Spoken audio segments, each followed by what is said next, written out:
Gender शब्द तो हम लोगों ने ग्रामर में सुना था, feminine gender, masculine gender, neutral gender, Hindi में स्त्रीलिंग पुल्लिंग। उस शब्द को लेके एक नया अर्थ दे दिया गया है। So it's now become a concept. तो जेंडर की जो परिभाषा आज है वो ये है, समाज द्वारा दी गई लड़के और लड़की की परिभाषा। तो समाज जिस तरह से लड़की और लड़के को परिभाषित करता है वो है जेंडर।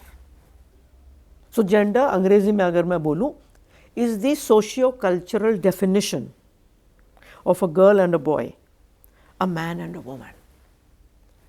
तो ये दुपट्टा, ये मेरी जिस्मानी चीज़ नहीं है। ये दुपट्टा मुझे कुदरत ने नहीं दिया कि मैं पैदा हुई मेरी माँ के पेट से और ये दुपट्टा मेरे साथ साथ निकला। ये समाज ने मुझे दुपट्टे उड़ाए हैं कि तू औरत है, तू अपने आप को ढक के रख। और समाज लड़कों को मेरे देश में कहता है कि तुम कहीं भी जाके पेशाब कर सकते हो, तुम्हें कोई शर्म आने की ज़रूरत नहीं है। तो ये समाज द्वारा दी गई जो परिभाषाएं हैं, ये है जेंडर। तो इस कॉन्सेप्ट को इसलिए लाया गया कि हम जो कुदरत ने औरत और मर्द बनाए हैं उसको जो समाज हमें कहता है बिल्कुल अलग करके देखें। अब जैसे मैं हूँ, मेरी दो परिभाषाएं हैं। एक तो मेरी जिस्मानी परिभाषा है, और जिस्म से मैं औरत हूँ, फीमेल हूँ। मैं अपने जिस्म में बच्चा रख सकती हूँ, उसको अपने जिस्म से दूध पिला सकती हूँ। मेरा भाई ये नहीं कर सकता। तो उसकी जिस्मानी परिभाषा है कि वो एक मर्द है, वो बच्चा पैदा करने की ताकत रखता है मगर एक औरत के शरीर में। तो ये हमारी जिस्मानी परिभाषा है जो कुदरत ने दी है और जो पूरी दुनिया में एक है। बायोलॉजी को सेक्स, बायोलॉजी हम कहते हैं सेक्स, तो मेरी जो जिस्मानी परिभाषा है उसको आज हम कहते हैं सेक्स। ये मेरी सोशियो कल्चरल, ये जेंडर। ये समाज जो कहता है कि लड़की तुझे ये अधिकार होंगे, ये तेरी जिम्मेदारियां हैं, तू ऐसे उठेगी बैठेगी, तेरी हुलिया ऐसा होगा, तू ये कपड़े पहनेगी, ये कुदरत ने नहीं कह के भेजा। और लड़के को भी ठीक इसी तरह बॉक्सेस में, नैरो बॉक्सेस में डाला जाता है कि तू रोएगा नहीं।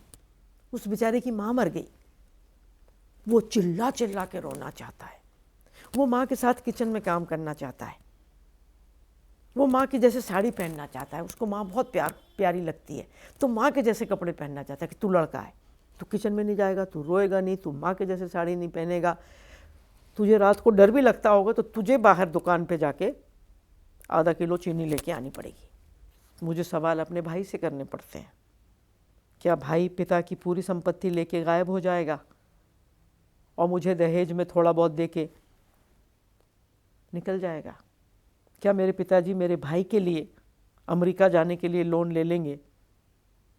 क्या मुझे भेजने के लिए लोन लेंगे? क्या मेरा भाई रात को कभी भी आ सकता है और मैं लाइब्रेरी भी नहीं जा सकती 7 बजे के बाद? क्या मैं औरत होने के नाते मुझसे कमज़ोर मर्द के लिए खड़े होने को तैयार हूँ कि नहीं मेट्रो में? क्या मैं जहाँ मुझे सजना धजना है सज धज के, और उसका भी मैं फ़ायदा ले लेती हूँ? एक तरफ अधिकार मांगती हूँ, दूसरी तरफ सीट मांगती हूँ। कि क्या मैं अधिकार भी चाहती हूँ और जिम्मेदारी नहीं चाहती? कि जब तक औरत आज़ाद नहीं होगी मर्द भी आज़ाद नहीं हो सकते, क्योंकि औरत और मर्द एक दूसरे से अलग नहीं है। हम साथ रहना है, हमेशा साथ रहना है। तो अगर आपको बहन का चौकीदार नहीं बनना पूरी उम्र, उसके बाद बेटी के चौकीदार बन गए, तो कब तक चौकीदारी करोगे भैया? उनको आज़ादी दे दो, उनको काबिल बना दो। कल तुम नाकाबिल हो गए किसी एक्सीडेंट की वजह से तो तुमको परेशान नहीं होना पड़ेगा। आपकी बेटी भी काबिल है, आपकी बीवी भी काबिल है, आपकी बहन भी काबिल है, तीनों आके खड़ी हो जाएंगी, व्हाई डू यू वरी, मैं हूं ना। तो ये कॉन्सेप्ट है। लेकिन जैसे ही मैं हिंदुस्तान में पैदा होती हूँ तो लोगों के चेहरे उतर जाते हैं। कुछ परिवारों में, कुछ में तो नहीं, लाखों परिवारों में पहले टेस्ट करा के मुझे मार दिया जाता है। फिर जगह जगह मुझे कहा जाता है कि ये घर तेरा नहीं है, ये तू पराया धन है। बेटे को कहा जाता है कि तू कुल का दीपक है। आपको शायद पता होगा, पिछले 10-15 दिन से बहुत इस पर चर्चा है। इकोनॉमिक सर्वे ऑफ इंडिया ने भी कहा है, अभी नीति आयोग ने भी कहा है कि child sex ratio at birth में औरतें, लड़कियां कम से कम होती जा रही हैं। गुजरात राज्य में 54 पॉइंट से नीचे गया है। हमारे देश में 60 मिलियन, 6 करोड़ औरतें कम हैं क्योंकि उनको मार दिया गया है। हिंसा ऐसी नहीं है कि आपको औरत पसंद नहीं है, आपने एक आध थप्पड़ मार दिया, अब आप उसको पैदा ही नहीं होने दे रहे। और किस देश में? जहां देवियां रही हैं, देवियों को पूजने वाले अपने घर में देवी नहीं पैदा होने दे रहे। संख्या देखिए, 60 मिलियन। हर हिंदुस्तानी का सिर इस पर नीचे झुक जाना चाहिए। मगर क्या एक दिन को भी संसद बंद हुई इस 60 मिलियन को रोने के लिए? अगर हर बच्ची के लिए 1 सेकंड का भी आप मौन रखें तो आप न जाने कितने दिन खड़े रहोगे। 60 मिलियन सेकंड मतलब 60 मिलियन सेकंड्स संसद खड़ी रहेगी, लेकिन कुछ नहीं चल रहा है। और कहाँ है ये? The most economically developed states, Gujarat, Punjab, Haryana. United Nations का कहना है कि हर 3 में से 1 औरत हिंसा की शिकार है। यानी 3.25 बिलियन में से 1 बिलियन औरत और बच्ची हिंसा सह रही है। इससे बड़ा युद्ध कोई नहीं है दुनिया में। कोई और युद्ध नहीं है जो 100 करोड़ लोगों को रोजाना नीचे दबाता है।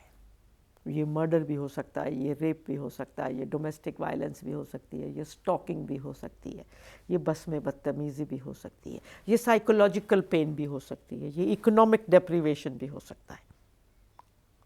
1 बिलियन 100 करोड़। और सबसे दुख की बात इस आंकड़े में ये है कि ये युद्ध सबसे ज़्यादा परिवारों में है। कुदरत ने ये कभी नहीं कहा कि औरत सुपीरियर है या मर्द सुपीरियर है। उसने कहा दोनों की ज़रूरत है और दुनिया तब चल सकती है जब ये दोनों मिलकर काम करें।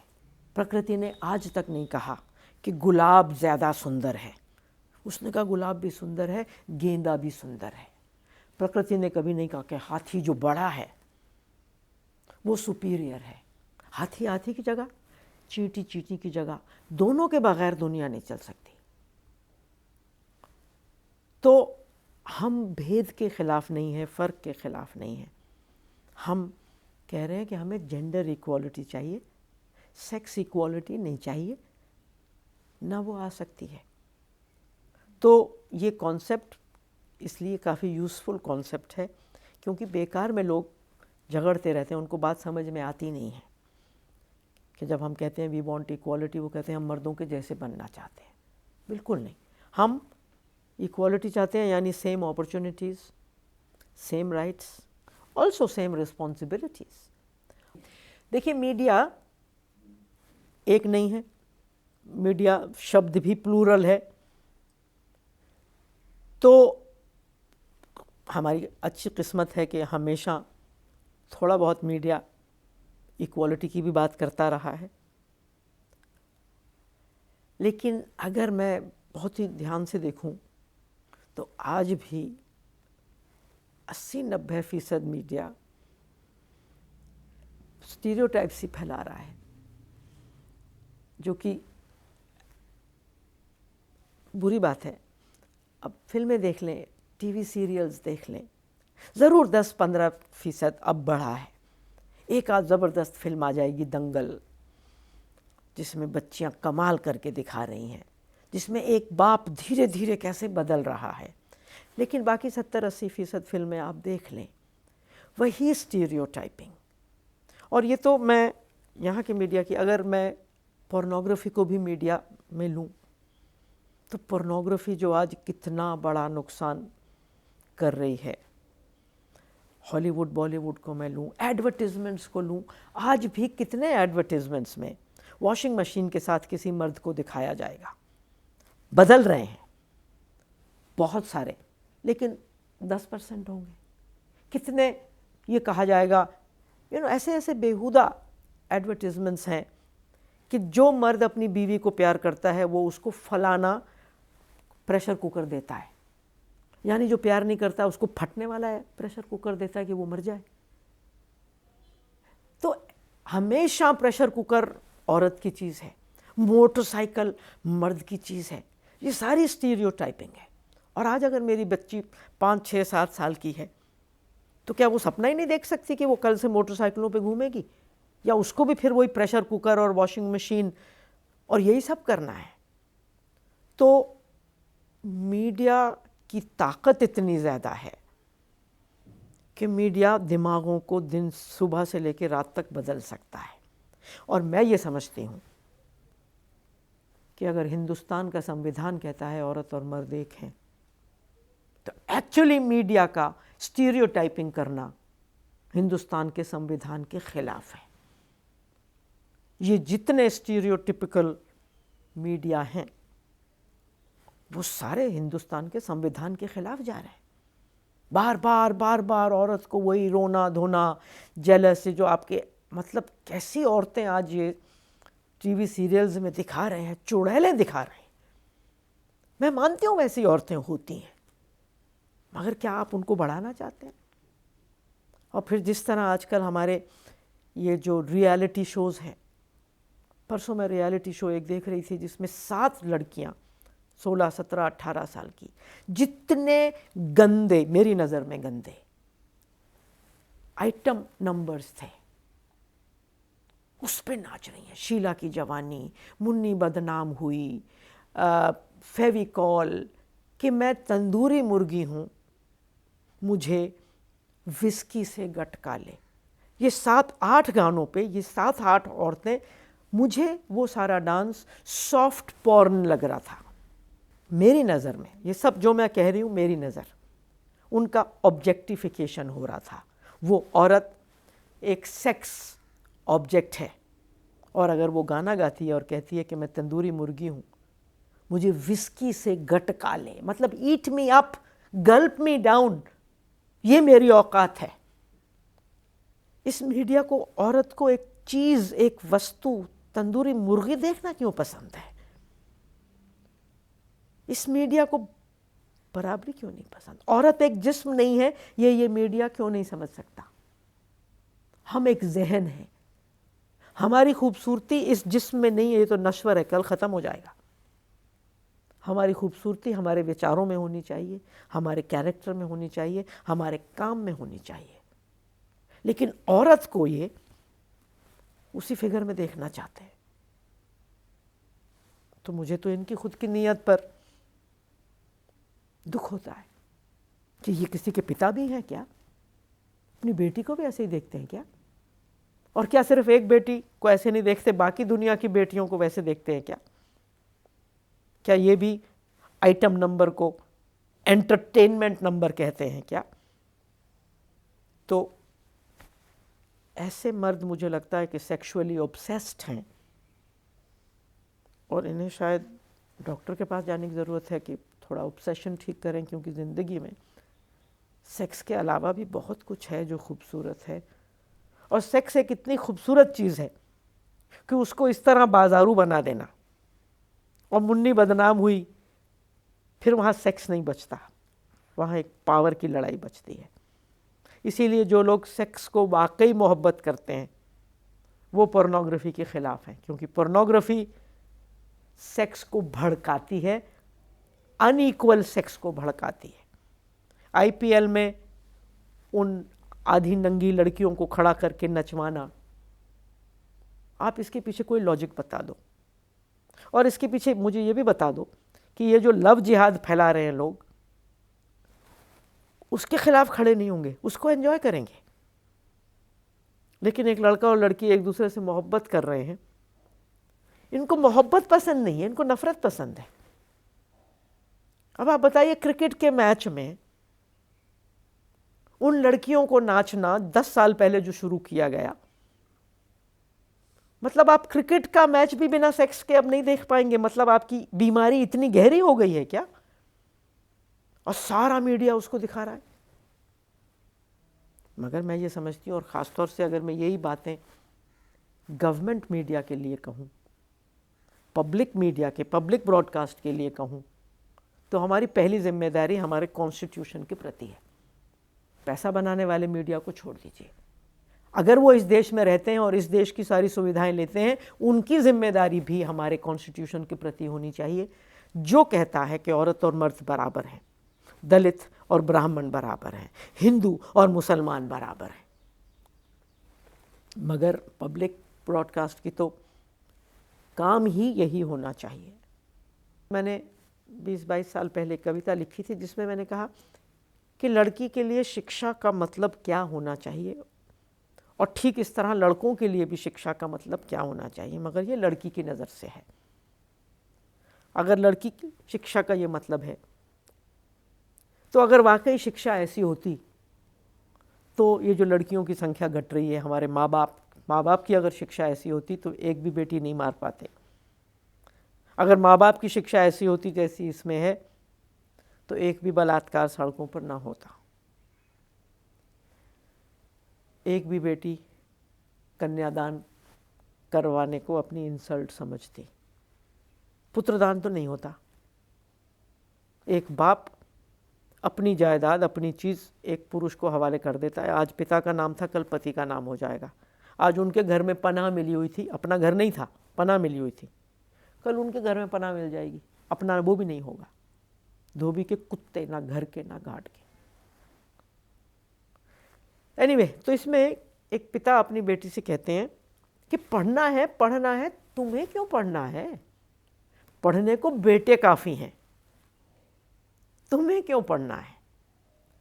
तो बेटी को थोड़ा सा ताव आ जाता है, तो बोलती है, पिताजी जब पूछा ही है तो सुनो, मुझे क्यों पढ़ना है, क्योंकि मैं लड़की हूँ, मुझे पढ़ना है। यानी अगर लड़का होती तो इतनी ज़रूरत नहीं थी पढ़ने की, क्योंकि मैं लड़की हूँ, मुझे पढ़ना है, पढ़ने की मुझे मनाही है, सो पढ़ना है, मुझ में भी तरुणाई है, सो पढ़ना है, सपनों ने ली अंगड़ाई है, सो पढ़ना है, कुछ करने की मन में आई है, सो पढ़ना है, क्योंकि मैं लड़की हूँ, मुझे पढ़ना है, मुझे दर दर नहीं भटकना है, सो पढ़ना है, मुझे अपने पाँवों चलना है, सो पढ़ना है, मुझे अपने डर से लड़ना है, सो पढ़ना है, मुझे अपना आप ही घड़ना है, सो पढ़ना है, क्योंकि मैं लड़की हूँ, मुझे पढ़ना है। कई जोर जुल्म को समझना है, सो पढ़ना है, कई कानूनों को परखना है, सो पढ़ना है, मुझे नए धर्मों को रचना है, सो पढ़ना है, मुझे सब कुछ ही तो बदलना है, सो पढ़ना है, क्योंकि मैं लड़की हूँ, मुझे पढ़ना है। और अंत में कहती है, हर ज्ञानी से बतियाना है, सो पढ़ना है, मीरा राबिया का गाना गाना है, सो पढ़ना है, मुझे अपना राग बनाना है, सो पढ़ना है, और अनपढ़ का नहीं ज़माना है, सो पढ़ना है, क्योंकि मैं लड़की हूँ, मुझे पढ़ना है।